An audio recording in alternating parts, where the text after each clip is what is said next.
You've probably heard that creative people are sensitive, intuitive, and empathic, but no one talks about the downside because the same traits that make you creative can also make you a world-class people pleaser. No.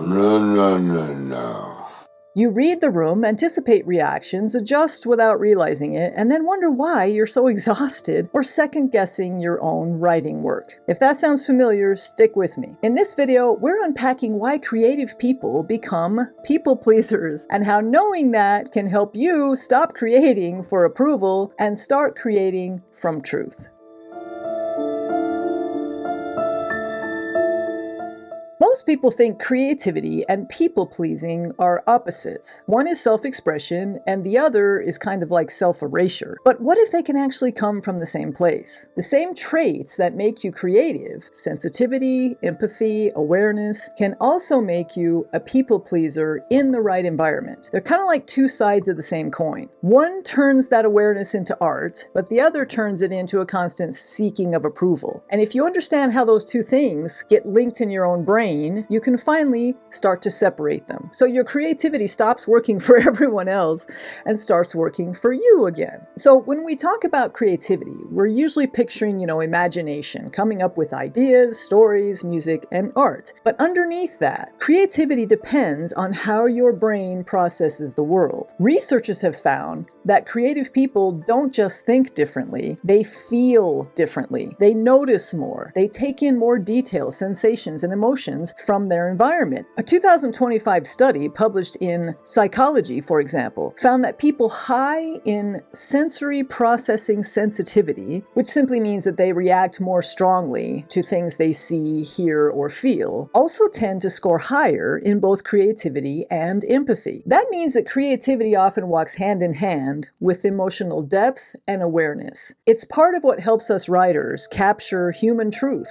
or helps musicians turn feelings into sound. You don't just see the world, you absorb it. And while that's a gift, it also means your system picks up on a lot. Other people's moods, expectations, and reactions. But here's the twist. The same traits that make you creative, the sensitivity, the empathy, and the awareness that helps you notice everything, don't just respond to beauty or things that make you feel awe. They also respond, unfortunately, to pressure. That same sensitivity that helps you create also reacts when there's tension. If someone is upset, or if someone's approval feels uncertain to you, or the air just changes in the room, you probably feel it. And if you grew up in an environment where being liked or praised made things easier for you, your creativity can naturally shift toward keeping the peace. Let's look at how that might happen.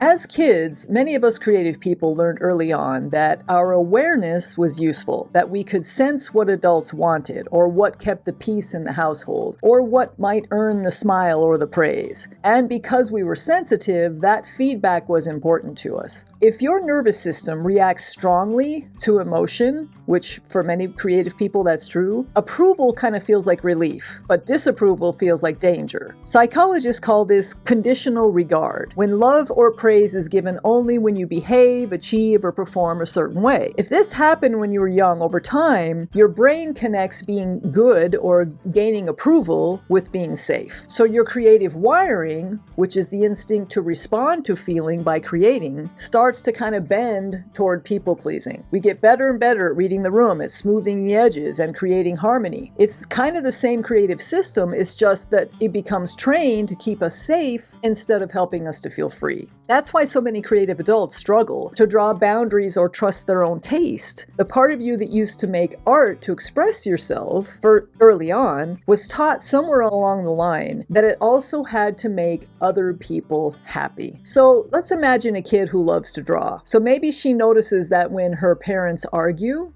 she can calm the room by handing them a picture that she made. Everyone smiles, the tension breaks, so she learns without anyone really saying it that her creativity has this power to bring peace. It can make people happy. Or maybe there's a sensitive boy who writes stories. that get big reactions. Oh, you're so talented. You're such a good kid. When he gets those messages, he might start chasing that praise, not because he's vain, but because it feels like love. Neither child is trying to manipulate anyone. A child doesn't have that advanced emotional processing. They're just learning how the world works and that their creativity can sometimes earn approval, and approval feels safe. Now imagine another creative kid. She still feels things deeply, and she still notices every shift in mood. But in her home, she doesn't have to manage those feelings to stay safe. When she draws or performs or tells a story, the adults around her might enjoy it, but they don't hinge their approval of her or her behavior on it. So maybe she's not praised for making life easier or for being the good one. She's praised for her curiosity or her ideas or her efforts or for exploring, but not for performing, not for bringing peace into the room, not for making everybody else feel better. That child would learn that her creativity belongs to her, that it's something that she can just express, not something that she has to earn with or something that she has to use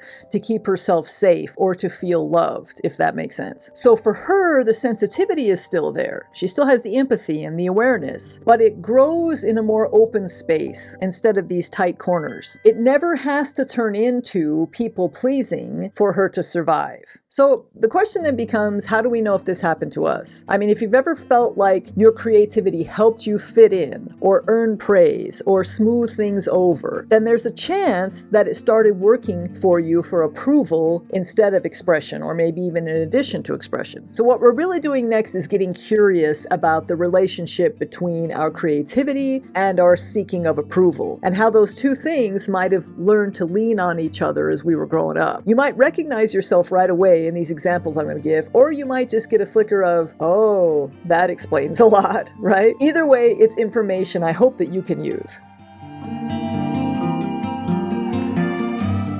So when you have a little space, maybe later today or sometime this week, try these 3 reflections and just see what comes up. The goal is simply to notice how you respond and what that might tell you about the way your creativity learned to seek safety or approval. Because if we're constantly seeking approval with our work, and I'm sure you know this as a writer, then it makes our writing life a lot more of a roller coaster. Because when we do get the approval, we feel good and we feel like we're doing the right thing. And when we don't get the approval, then we can feel like maybe this isn't for me, or I shouldn't be writing, or, somehow we're not good enough or whatever. Tying our creativity too closely to approval can lead to a very discouraging creative life. It can lead us down a road that eventually leads to quitting, or eventually leads to us just being way too hard on ourselves. We have a much better chance of succeeding as writers if we are writing for particular goals we may have. We may want to publish a book. We may want to try to gain a readership. We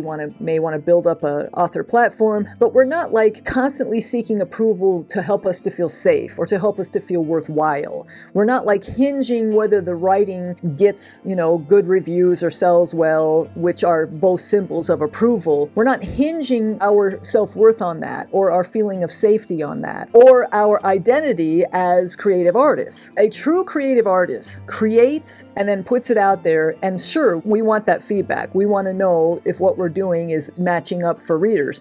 But at the same time, we want to be strong enough so that the occasional bad review isn't going to throw us, or so that one book that doesn't sell as well as our others perhaps is not going to make us feel like we want to quit. So the first thing you want to do is start by remembering, if you can, when creative felt safe. So you want to think back to when you used to make things, and that might have been drawings or stories or songs or whatever it was, and it felt safe to you. And try to remember, what did those moments feel like? What were you creating for? I mean, it's completely normal to enjoy approval, especially when we're kids. We all light up when someone sees our work and says, hey, that's great, or that's amazing, or whatever. That kind of feedback can help to build confidence and even fuel our creativity. The difference is what happens next. If you keep creating because it made you feel alive, then that's healthy motivation. But if you started creating mainly to keep other people's smiles coming, or to hold on to peace or love or praise or any of those outside approval things, that's where creativity can start shifting toward people pleasing. It's not that you did anything wrong. Your system just learned that expression and approval often came as a package deal. Number 2, notice what happens now when you create. Pay attention to the small things, the little thoughts you have, or the moment before you share your work, or the way your shoulders might tense up when you imagine someone reading your story. Maybe you find yourself editing to sound more polished or avoiding something that feels too raw. That doesn't automatically mean you're people-pleasing. Sometimes it's just self-awareness, wanting your work to land well with readers. But if that worry starts taking over, if the fear of being judged, misunderstood, or too much starts shrinking what you make or affecting it in a negative way, that's the old approval showing up. That's your nervous system trying to protect you, the same way perhaps as it did when you were a kid, by keeping you safe through acceptance. So the goal here isn't to judge it, it's just to notice it, because that awareness can give you a choice.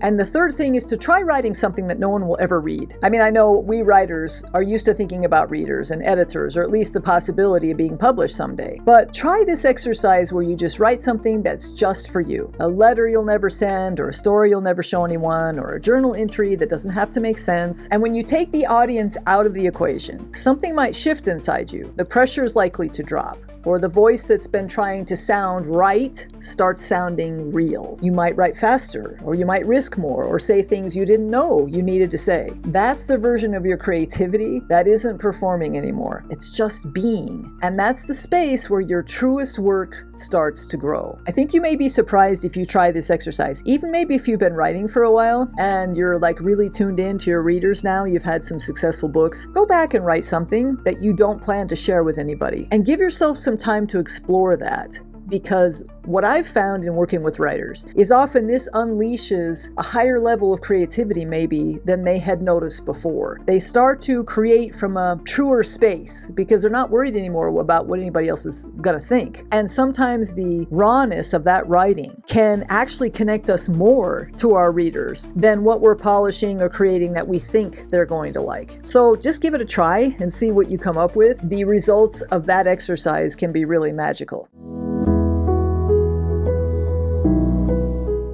So if this makes sense to you this week, pay attention to the moment when you hesitate in your writing. Maybe before you share a draft, or read your work aloud, or hit publish, or maybe even while you're writing, you're starting to censor yourself. And instead of pushing past it, maybe pause just a minute when that feeling comes up or that thought comes up and ask yourself, who am I trying to please right now? And you don't need to change anything yet. Just ask yourself that question and see what kind of answer comes up. Because sometimes that awareness alone is enough to loosen an old pattern. The more you see where approval sneaks into your creative process, the easier it becomes to tell the difference between when you're writing from truth and when you're writing for reassurance. So my main message in this video that I'd love for you to think about is that people-pleasing doesn't mean you've lost your creative edge, or that somehow it's making you not a true artist. I don't mean to say that. I just mean that it can get in the way of artistic expression because we can get so wrapped up in approval seeking that we end up pulling ourselves away from our own creative selves because we're trying to protect that inner creative self. And in truth, the best writing often comes from being the most raw or the most unprotected or the most vulnerable versions of ourselves on the page. If you feel that in your life you're people-pleasing a lot, and I have another video on the end screen that talks about this, so that'll help if you haven't seen that, but you can tell if you're constantly putting your own writing aside to make other people happy or to comply with other people's requests or what they want you to do or whatever. If you sense that you're people-pleasing in other areas of your life, it's very possible that you may be people-pleasing in your actual writing too, that you've got that protector inside of you jumping up and kind of editing you or